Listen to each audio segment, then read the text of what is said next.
ต้มเส้นข้าวเปียกหรือว่าต้มเส้นก๋วยจั๊บยวนแซ่บๆมันกันคือเก่า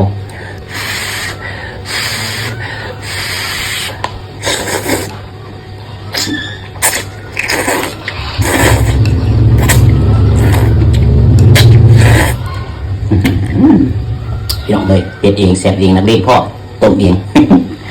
เอาใส่อีก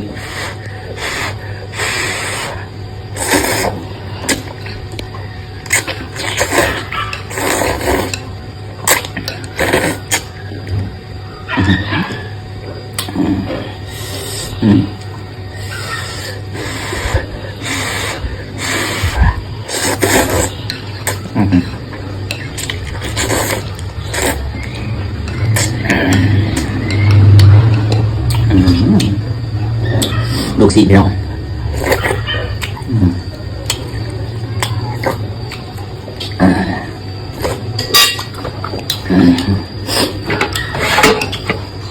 ถั่วตำกะปิ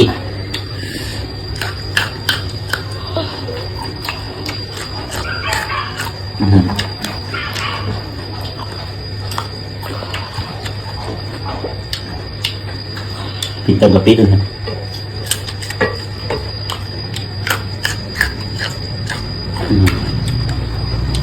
แซ่บคือเก่า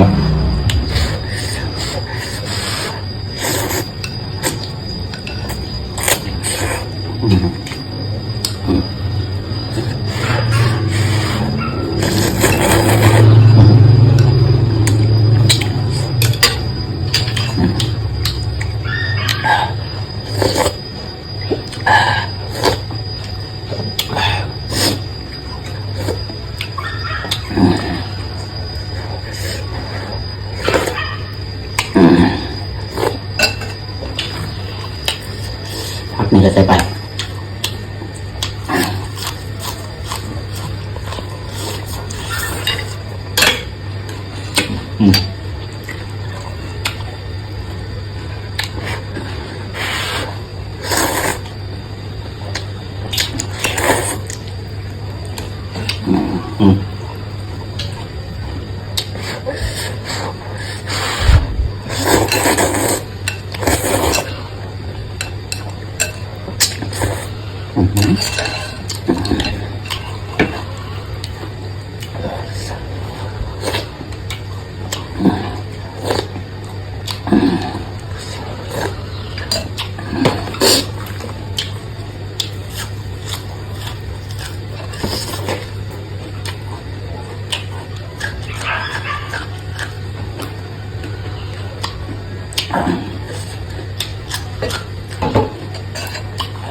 ผมใส่พี่น้องพักเนี่ย